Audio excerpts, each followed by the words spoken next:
France ముఖ్యమంత్రి కనుమోద తీవ్ర దుఃఖంలో నాయకులు ఈ విషయాన్ని తెలుసుకునే ముందు వీడియో కంప్లీట్ గా చూడండి. అప్పుడే మీకు కంప్లీట్ ఇన్ఫర్మేషన్ ఏంటో అర్థమవుతుంది. అదేవిధంగా చాలా మంది వీడియో చూస్తున్నారు కానీ సబ్స్క్రైబ్ చేసుకోవడం మాత్రం మర్చిపోతున్నారు. దయచేసి సబ్స్క్రైబ్ చేసుకోండి. సబ్స్క్రైబ్ చేసుకోవడం వల్ల నేను చేసే ప్రతి ఒక్క అప్డేట్ మీరు ముందుగానే పొందగలుగుతారు. అదేవిధంగా చాలా మంది లైక్ చేయడం మర్చిపోతున్నారు. దయచేసి లైక్ చేయండి. లైక్ చేయడం వల్ల ఈ ఇన్ఫర్మేషన్ మనం చాలా మంది రీచ్ చేసే వాళ్ళు అవుతాం. ఇంకా లేట్ చేయకుండా వీడియోకి వెళ్ళిపోదాం. ఫ్రాన్స్ 1996 ఎన్నికల్లో గెలిచిన తర్వాత జ్యోతి బస్సుకు అనారోగ్యంతో బాధపడడంతో నాడు సీనియర్ గా ఉన్న భట్టాచార్యకి డిప్యూటీ సీఎం హోంశాఖ కూడా బాధ్యతలు కూడా అప్పగించారు. అయితే 2000లో బసు రాజకీయాలకు దూరమైన తర్వాత బుద్ధదేవ్ దశ తిరిగింది. ఆ తర్వాత పార్టీకి అన్ని తానే 2001 ఎన్నికల్లో పార్టీని గెలిపించి అదేవిధంగా తొలిసారి ముఖ్యమంత్రి అయ్యారు.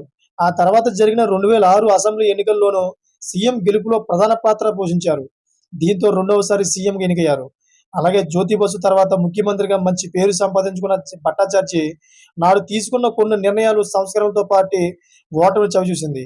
అయితే రాష్ట్రానికి ముఖ్యమంత్రి అయినప్పటికీ సాధారణ జీవితాన్ని గడుపుతూ వచ్చారు. అయితే బాలిగంజ్‌లోని చిన్న ఇంట్లో నివసించడం, సీఎంగా కూడా ఇక్కడి నుంచే విధులు నిర్వర్తించడం ఆయన స్పెషాలిటీ. ఆఖరికి అదే ఇంట్లోనే తుది శ్వాస విడిచారు ఆయన. అయితే పశ్చిమ బెంగాల్ మాజీ ముఖ్యమంత్రి బుద్ధదేవ్ భట్టాచార్య తుది శ్వాస విడిచారు. కొంతకాలంగా శ్వాసకోశ సంబంధిత సమస్యలతో బాధపడుతున్న ఆయన కోల్కతాలోని తన నివాసంలో కన్నుమూశారు. గతేడాది న్యూమోనియా సోకడంతో పాటు పలు అనారోగ్య సమస్యలు తలెత్తాయి. దీంతో తరచూ ఆసుపత్రికి వెళ్లి వస్తున్నారు. అయితే గురువారం నాడు ఒక్కసారి తీవ్ర అస్వస్థతకు లోనై బుద్ధదేవ్ మృతి చెందారు. పెద్దాయన ఇక లేరన్న వార్తతో కుటుంబ సభ్యులు, అభిమానులు, సిపిఎం కార్యకర్తలు తీవ్ర విషాదంలో మునిగిపోయారు.